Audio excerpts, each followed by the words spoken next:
नमस्कार दोस्तों, मैं समाचार भूमि में आपका एक बार फिर से स्वागत करता हूं। तो दोस्तों, आज मैं खबर लाया हूं आपके सामने। एक ब्रेकिंग न्यूज़ है। कांग्रेस की नेता डॉक्टर रागिनी नायक, जिन्होंने इंडिया टीवी के पत्रकार, जिनका रात को 9 बजे प्राइम टाइम भी आता है, रजत शर्मा, बहुत बड़ा इल्ज़ाम उन्होंने लगाया उनके ऊपर, और उसका सबूत भी उन्होंने बताया कि वीडियो में वो सबूत भी है। असल में क्या हुआ था कि डॉक्टर रागिनी नायक 4 तारीख को, जिस दिन लोकसभा के परिणाम आ रहे थे, तो उस दिन उनको स्टूडियो में एक डिबेट होना था। तो उस डिबेट के तहत, जैसे कुछ जब माइक वगैरह से बात करते हैं तो कुछ इधर उधर की बातें हो जाती हैं। प्रोग्राम जब हो रहा था तो उसी प्रोग्राम के तहत पहले ही, शायद आगे पीछे, रागिनी नायक ने इल्ज़ाम लगाया है कि रजत शर्मा ने उन्हें गाली दी है। गाली का उन्होंने इल्ज़ाम लगाया है, जो कि रजत शर्मा इंडिया टीवी के पत्रकार हैं। रात को 9 बजे उनका प्राइम टाइम शो आता है, और उनसे एक पत्रकार होने के नाते एक ऐसी उम्मीद तो बिल्कुल भी नहीं की जाती। उम्मीद तो एक आम आदमी से भी ऐसी नहीं करनी चाहिए कि वो एक महिला को इस तरह की गालियाँ दे। लेकिन क्या ये बिल्कुल जायज़ है कि उनके ऊपर बीजेपी का हाथ है, तो वो किसी को भी इस तरीके से बात कर सकते हैं? तो इसी सब को लेकर रागिनी नायक ने आज प्रेस कॉन्फ्रेंस करी थी, जिसके अंश हम आपको आगे दिखा रहे हैं। दोस्तों, आप खुद निर्णय करिए। और आगे उन्होंने आगे कोर्ट में जाने का फैसला करा है। इस केस को वो कोर्ट में लेके जाएंगी, और आगे वहाँ कोर्ट के फिर थ्रू माध्यम से वो उन्होंने कहा कि आखिरी दम तक इस लड़ाई को लड़ा जाएगा, इसमें पीछे नहीं हटा जाएगा। ठीक है दोस्तों, आप देखिए ये खबर। नमस्कार। आज की एक बहुत ही महत्वपूर्ण प्रेस वार्ता में सभी मीडिया बंधुओं का मैं स्वागत करती हूं, अभिनंदन करती हूं और इस्तकबाल करती हूं। और अपनी बात ये कहकर शुरू करना चाहती हूं कि हर आदमी में होते हैं 10-20 आदमी, जिसको भी देखना कई बार देखना। ये लोकसभा चुनाव इस दृष्टि से बहुत ही विलक्षण रहा है कि मोदी जी के साथ साथ भाजपा और आरएसएस की विषाक्त विचारधारा से जुड़े कई और व्यवसायों में काम करने वाले लोग, कई पत्रकार भी उसमें बेनकाब हुए हैं। मुझे लगता है कि आज की प्रेस वार्ता इसलिए भी महत्वपूर्ण है क्योंकि एक पत्रकार की बेटी होने के नाते बचपन से मैं ये सुनती आई हूं कि खींचो न कमानों को न तलवार निकालो, अगर तोप मुखातिब हो तो अखबार निकालो। तो चौथे स्तंभ, जो लोकतंत्र का चौथा स्तंभ है, उसकी निष्पक्षता और निर्भीकता पूरे लोकतंत्र के लिए कितनी महत्वपूर्ण है, ये बचपन से मुझे सिखाया गया।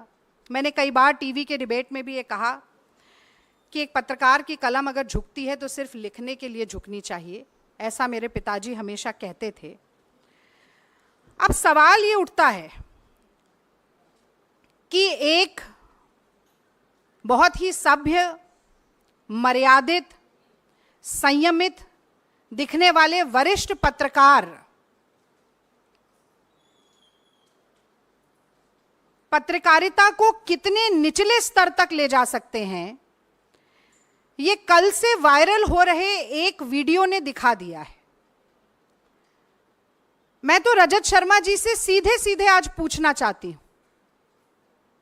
कि जो अपशब्द रजत शर्मा जी ने कहे हैं, वो क्या उनकी आदत है, उनकी फितरत है, कांग्रेस और विपक्ष से उनकी नफरत है, या मोदी जी का चरण वंदन है?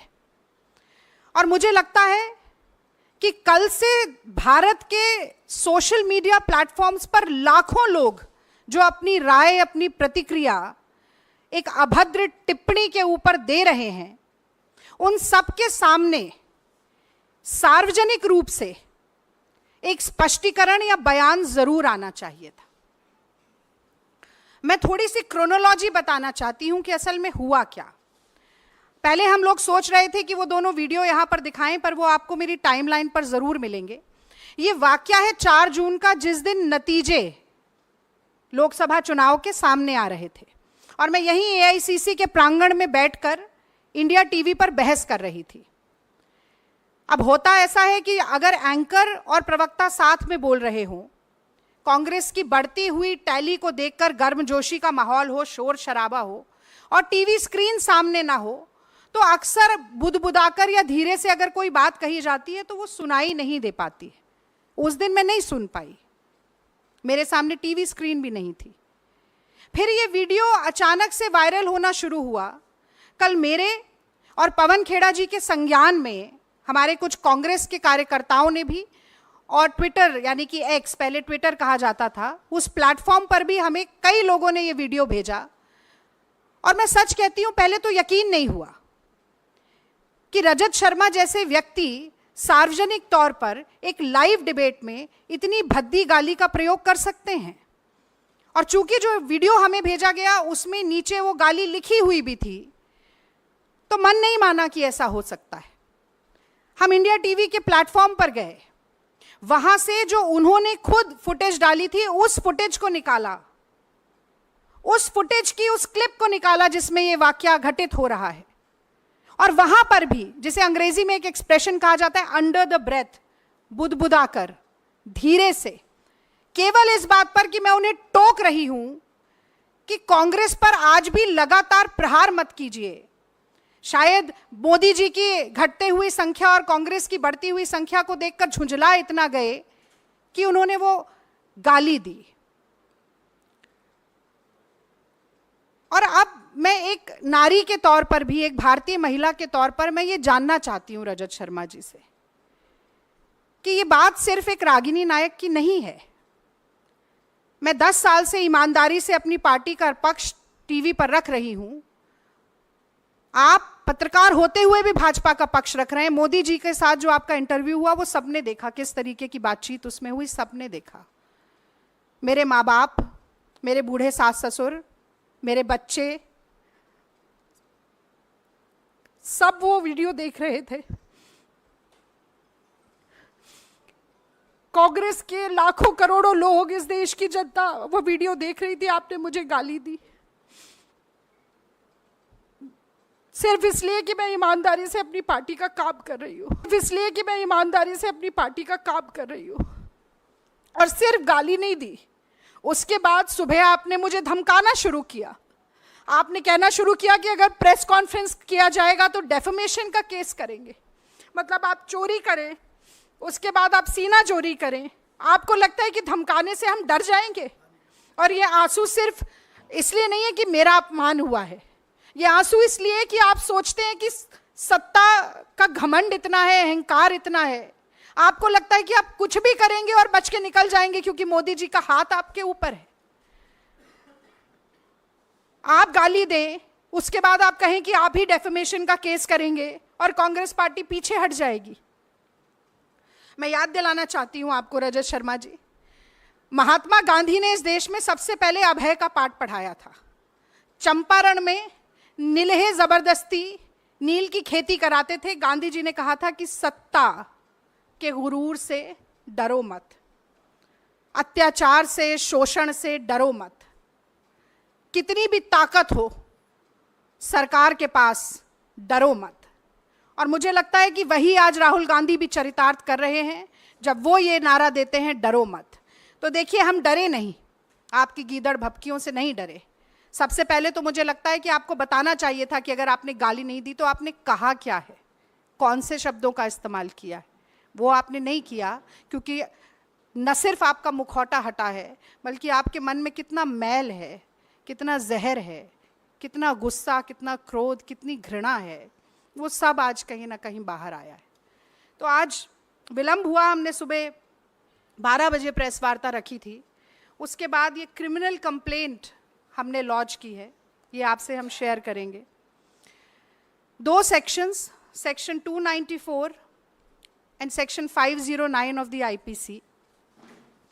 सेक्शन 294 कहता है, whoever to the annoyance of others does any obscene act in the public place, or sings, recites, or utters any obscene song, ballad, or words in or near any public space shall be punished with imprisonment of either description for a term which may extend to 3 months, or with fine, or with both. और दूसरा section 509, outraging modesty of a woman. Whoever intending to insult the modesty of a woman utters any words, makes any sound or gesture, or exhibits any object intending that such word or sound shall be heard, or that such gesture or object shall be seen by such woman, or intrudes upon the privacy of such woman, shall be punished with the imprisonment for a term which may extend to 3 years, and also with fine. तो आपकी धमकियों और गीदड़ भपकियों से आपने चुप कराने की कोशिश की, खामोश कराने की कोशिश की। हमने ये क्रिमिनल कंप्लेंट लॉन्च की है, और हम न सिर्फ ये उम्मीद रखते हैं कि इस पर प्राइमा फेसे इन्वेस्टिगेशन के बाद एफआईआर भी दर्ज होगी, बल्कि मैं आज एनसीडब्ल्यू को भी आप सभी मित्रों के माध्यम से जगाना चाहती हूँ। ये सुओ मोटो कॉग्निजेंस एनसीडब्ल्यू कब लेना सीखेगी? नेशनल कमीशन ऑफ वुमेन को कठपुतली की तरह नचाना मोदी सरकार कब बंद करेगी? हमने पहलवान बेटियों की पीड़ा देखी, उनकी छाती पर लातें मारी गईं, उनको अपने मेडल सड़क पर छोड़ने पड़े, हर तरह का दुर्व्यवहार हुआ। तो मोदी जी से बहुत ज़्यादा अपेक्षा नहीं है, पर एक बार फिर आज गेंद उनके पाले में भी है कि कहीं ना कहीं नारी शक्ति की बात करना, नारी वंदन की बात करना, तमाम बड़े बड़े नारे देना नारियों से संबंधित, आज उन सभी का एक बड़ा फैसला, उनका सत्यापन करने का एक बड़ा फैसला वो ले सकते हैं। और मुझे लगता है कि आगे बढ़कर इस मसले पर बोलना चाहिए। और अंत में मैं ये बात जरूर कहना चाहती हूं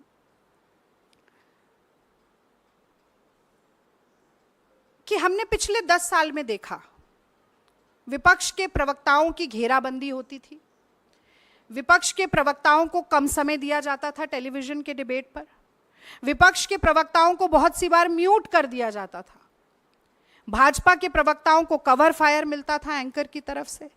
लेकिन एक परिकल्पना में जो सबसे बड़ी अतिशोक्ति होती है ना, हम भी जब ये होता था तो हम बैठ के कहते थे कि भाई कुछ भी हो जाए, एक दिन ऐसा नहीं आएगा कि कभी माँ बहन की गाली देने की नौबत आन पड़े।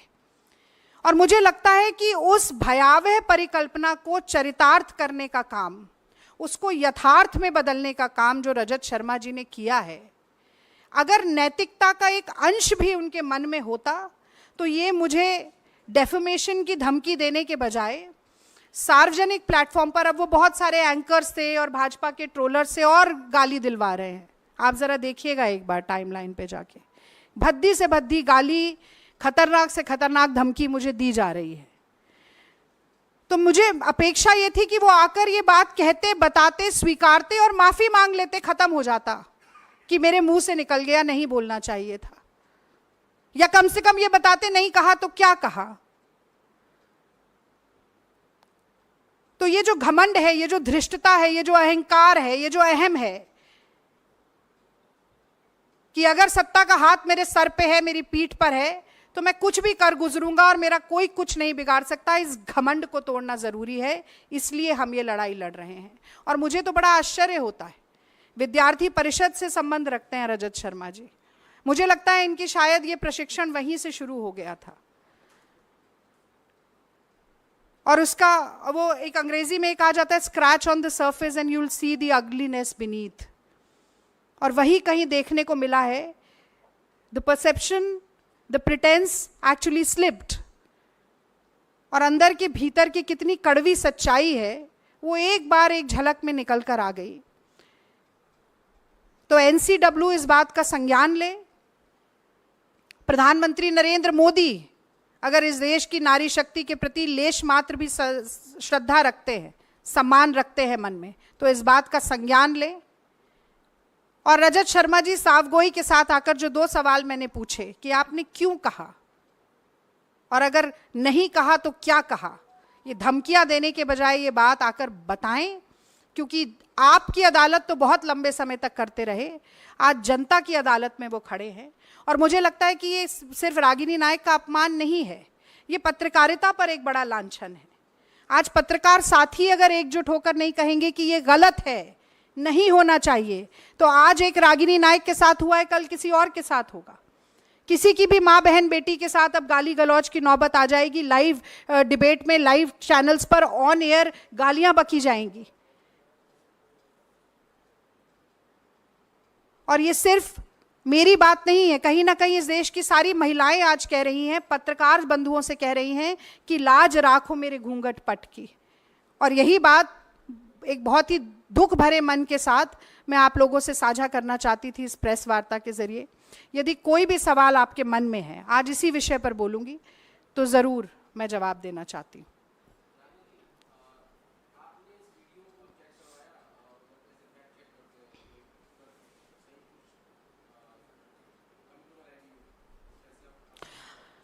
आदेश जी, मैंने जैसा कि आपको बताया कि जो पहला वीडियो मुझे मिला वो भी मेरी टाइमलाइन पर है, वो वीडियो मुझे लगा कि एडिटेड है, क्योंकि उसमें नीचे एक गाली लिखी हुई है, ऊपर ये भी लिखा हुआ है कि रजत शर्मा गाली दे रहे हैं। पर उसके बाद इंडिया टीवी ने जो लाइव शो अपने ही प्लेटफॉर्म पर शेयर किया, उसमें से वही फुटेज लेकर हमने वो सेक्शन, वो पार्ट, वो क्लिप आपको दिखाई है। अगर वो मॉफ्ड है तो इंडिया टीवी अपने ही सीनियर मोस्ट एडिटर की मॉफ्ड वीडियो क्यों शेयर करेगा? वो किसी और प्लेटफॉर्म से नहीं ली गई, उसके साथ कोई छेड़खानी नहीं की गई। और जो आप जांच की बात कर रहे हैं, मुझे लगता है ओनस ऑफ प्रूफ इस वक्त परपिट्रेटर पर है, अग्रेसर पर है, जिसने गलती की है उसके ऊपर है। तो अगर ये जांच की मांग होती है, वो जांच करवाएं। ना वो मांग कर रहे हैं, ना हाँ कह रहे हैं, ना कह रहे हैं। उन्हें लग रहा था कि एक लीगल धमकी देंगे और सारी बात खत्म हो जाएगी, ऐसा हुआ नहीं। अब ये क्रिमिनल कंप्लेंट भी है, तो ये हम बीच में छोड़ने वाले नहीं हैं, अंत तक इस लड़ाई को लेकर जाएंगे।